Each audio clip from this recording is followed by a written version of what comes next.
Alright guys, unfortunately today there is no video home tour, and I do apologize. Normally we would be doing a bunch of video home tours, but I've just been very busy. But today I want to share a story about a deal that we have just closed, and I think this is such a very exciting story, and it's about how we were able to get over $400,000 on this transaction. I'm going to say this transaction was actually a home run, and I'm going to share exactly how we were able to negotiate this deal in order to get us over $400,000 for our buyer. But I'm going to start from the beginning. So I actually had a client that had reached on out to me. They were considering purchasing a home, and these are wealthy individuals. However, when I was having a conversation with them, they mentioned that they weren't ready to buy. And I was actually kind of curious of why weren't they ready to buy, right? And they were telling me that their credit is not that great. But based upon what they were making, I already knew how to structure this deal. So they had a situation. I was able to listen to their situation and come up with a solution by creating a roadmap. And I explained to them that what happens if I can fix your credit within the next 40, 60 days, where you don't have to wait a year, where you don't have to try to do this yourself and you try to figure it out. And the reason why is because sometimes people are under the impression if they do this on their own, they could figure it out. But if you get with a professional, right, they can fast track this. And, having a conversation with them, I said, hey, look, let me, take a deep dive. Let me see what's going on with your financial situation. Let me take a look at your credit score. And they agreed to it. So I sent them over to one of my top lenders that can do these type of creative financing, because you have mortgage brokers and then you have lenders that deal with traditional banking. So I sent them over to a mortgage broker.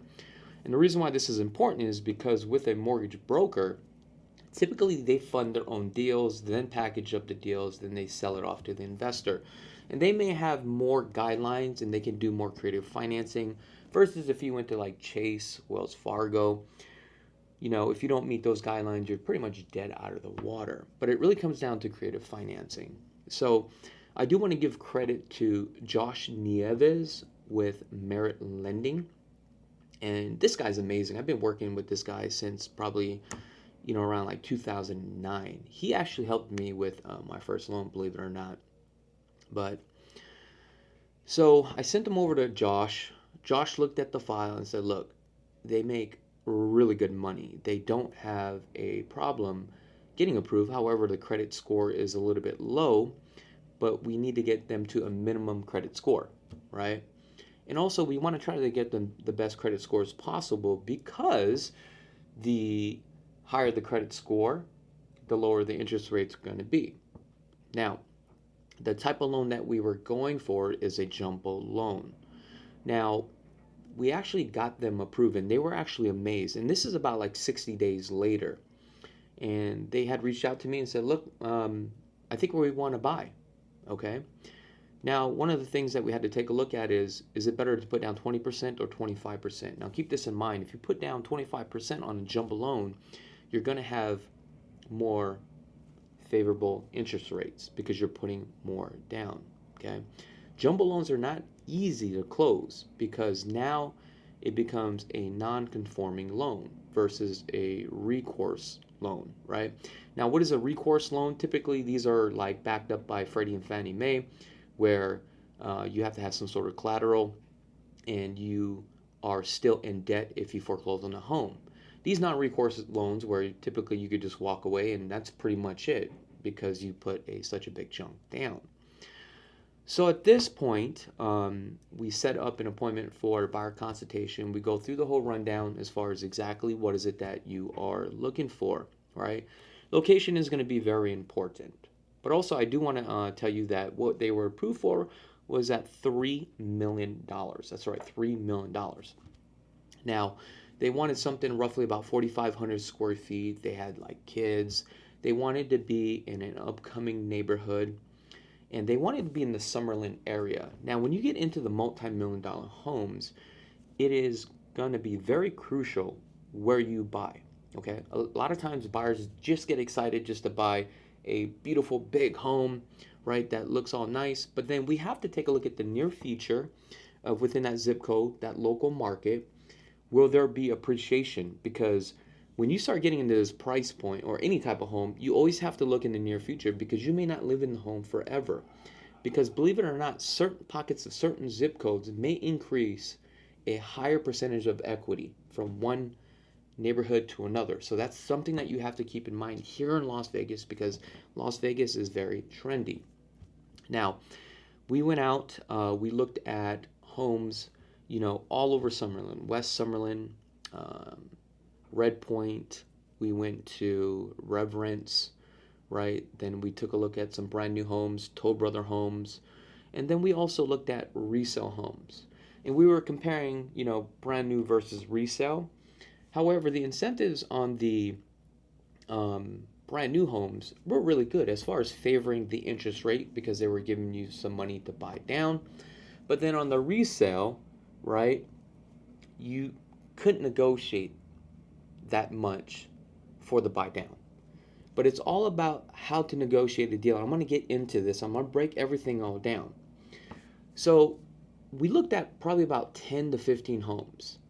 And now we narrowed it down to 2, okay? And the product was from Toll Brothers, okay? One was in Mesa Ridge, okay? And the other one was just right down the road. And I can't think of the neighborhood right now, so I do apologize, okay? And they were both in obviously a master plan community and in a gated community.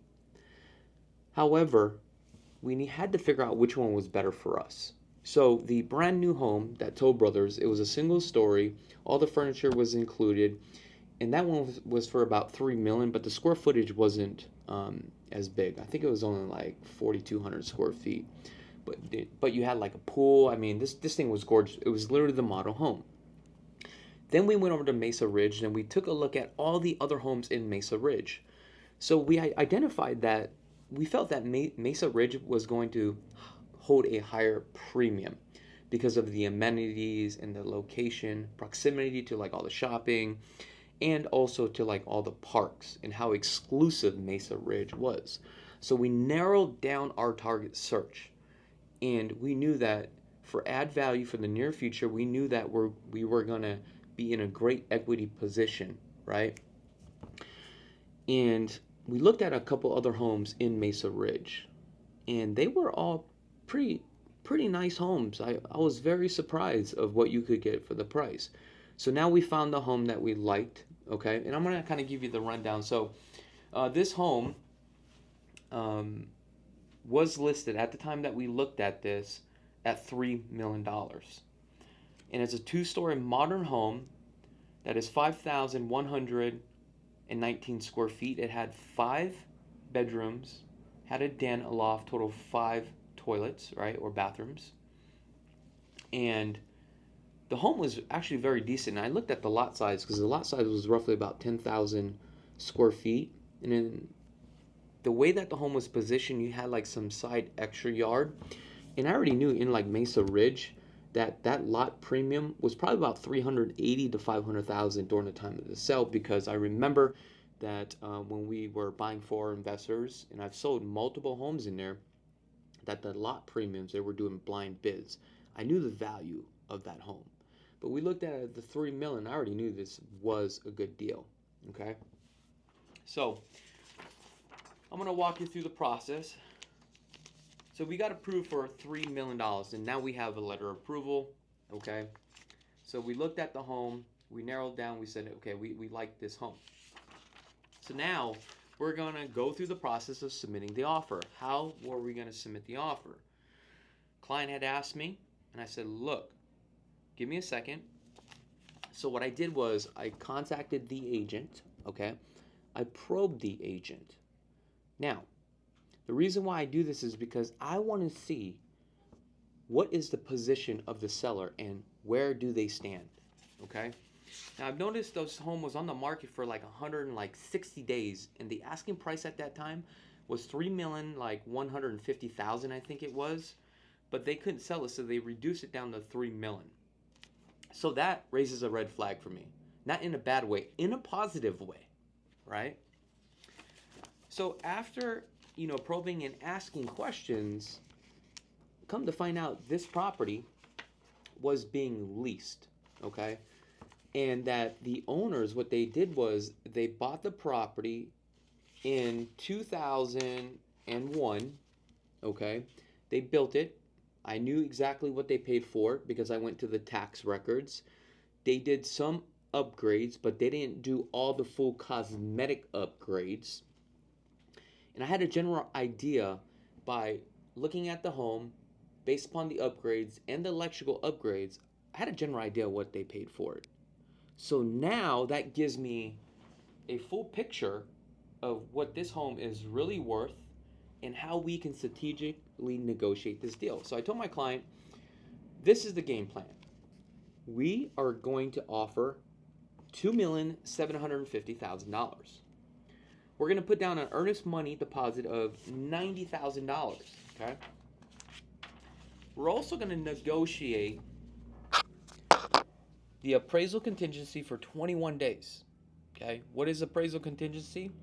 This is where we got to get the home to appraise within the 21 days. If it appraises less, then this allows us to go back to the agent and say, hey, will you reduce the price? If they say no, you can cancel out. If it appraises above, you get to keep the equity. You don't have to tell the seller, all right? Now, we also have a loan contingency of 23 days. This means we have to get the appraisal, get it fully approved through the underwriting department, even though that you're approved, okay? Now, this is very important to understand that you need to work with the right lender. And I want to give a quick shout out to Josh Nieves with Merit Lending again, because it's all about how you structure this deal. And this information right here, the appraisal contingency of 21 days and the loan contingency of 23 days, this is telling the lender, I got to get this deal done within a certain period of time, okay? That's why it's very important that you pick the right lender, because if you have $90,000 of an earnest money deposit on the line, you could lose that $90,000, right? We also negotiated all appliances to be included except the washer and dryer because it wasn't in there. Also, I negotiated my title company. And the reason why I negotiated to use my title company is because I want to control the narrative. I want to control the deal. I want to control everything, okay? Also, we negotiated a 10-day due diligence period. This is where the buyer's going to go in, hire a home inspector to inspect the property. If they see something that they don't like in the report, we are entitled to ask the seller to fix those items. If they say no, we can cancel out and get our earnest money deposit back. In addition to that, I also asked the seller to pay for the escrow fees. I asked them to pay for property transfer tax and owner title policy. Also, I negotiated and requested that the seller to pay $70,000 towards my buyer's closing costs. That's right, $70,000 towards closing costs. We also negotiated to have the seller to pay for the capital contributions, the CIC transfer fees and setup fees, CIC demands, and also the final inspection. Okay?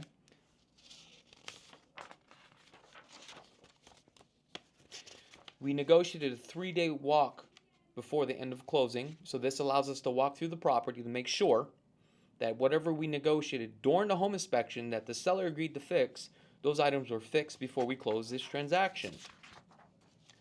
So now we go ahead. Oh, one more thing. Our closing date.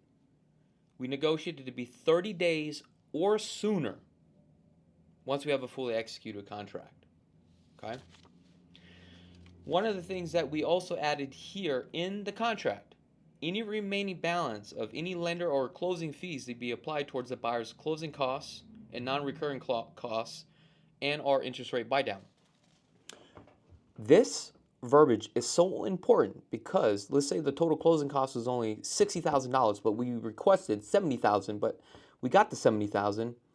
Now that tells me that, and I'm telling the seller, I'm taking that remaining $10,000 and I can use it towards a rate buy down or spend that money in any way I choose to, because I want to absorb the full amount of money. We don't want to credit it back to the seller. Okay? It's all about the verbiage. It's all about the language. This comes with experience, guys. So we submit our offer. We're now sitting and waiting. A couple of days later, we get a counter offer back at $2,850,000. Now the client comes back to me and says, what do you think, Chakits? Do you think this is actually worth $2,850,000? I explained to my buyers that the interior of the home, like all the cosmetic stuff, like the flooring, all the cladding, is all cheap stuff, okay? We can come back and we can remodel this home. I can tell you, based upon the electrical upgrades, the structural upgrades, the lot size, the floor plan, the size of this home in this neighborhood, okay, within this community, I know the value. This home is actually worth over $3 million. I said, this is a great deal, okay? They've already built a pool. They have a full kitchen in the back. It's fully landscaped. This is a great deal. Pull the trigger. And then he looks at me and goes, let's get this offer accepted. So I said, okay. So now we get the offer accepted. Now we're going through the process of the due diligence period. Now we get the home inspected. But part of our strategy, what we do is now that we get the home inspection, okay, there's a laundry list of stuff that needs to be done. But they're all cosmetics. So I renegotiate this deal. I said, Mr. Seller, you got two options. Credit us some money or fix all the items. Okay? Seller agrees to fix all the items. Typically, I just want the credit. But in this case, if they want to fix it, that's fine because I know the value of this home. So then we get the appraisal. Okay? Guess what this home appraises at? $3,170,000, and we purchased this property for $2,850,000. So literally my client is in a equity position, not even moved into the home yet. However, understand this, once you do the appraisal, if the listing agent asks us, okay, or asks your buyer agent for the appraisal or ask what it appraised for, do not tell the sellers whatsoever. Okay? They're not entitled to know it. And if your agent tells them, that is a disservice to you because they can use that towards leverage. But also, there's one thing that I do want to mention that I forgot. Going back to the letter of approval. So my clients were approved for $3 million. Okay? We got the approval letter. But also when we negotiated this deal, when you send over an offer, you send it over with two things. The approval letter and also the purchase agreement. Because we started off at $2,750,000, even though I have an approval letter for $3 million, what I did was, from a negotiating standpoint, go back to the lender and said, hey, Josh, what I need you to do is write this up at $2,750,000. Because I don't want to show my cards. It's like playing poker. So when we submit the offer, they're looking at it. The seller's like, okay, they're only approved for $2,750,000, not knowing that we're approved for more. Because if they know that we can get approved for more, they're going to squeeze us for more. So that's part of my strategy, guys. Okay? Now the home appraises. The seller fixes all the items. Then we close this deal. But then let's take a look at how much money did my client actually get off this deal. So we know that the accepted offer was accepted at $2,850,000. Okay, it appraised for $3,170,000. Instant equity, $320,000. Okay.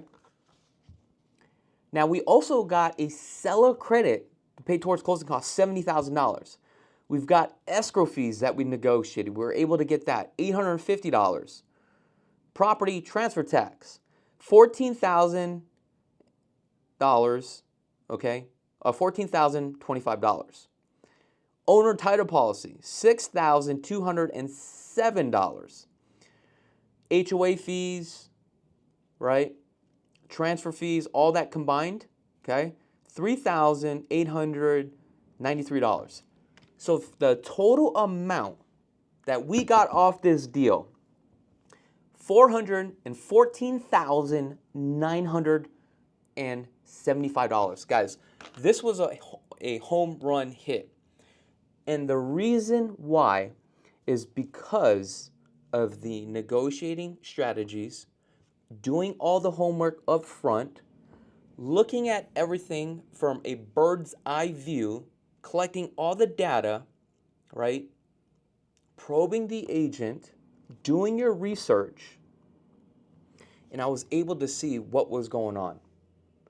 Now, I have case studies after case studies after case studies, and I think I'm going to start doing more videos like this, okay?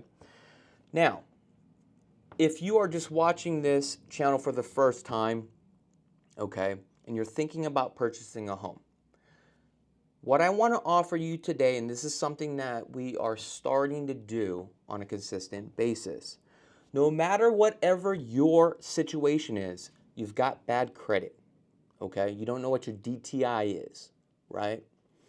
You're planning on selling a home, but you don't know how to sell your home in your state. You don't know how to transfer that money over here, right? You're looking to do a 1031 exchange, okay?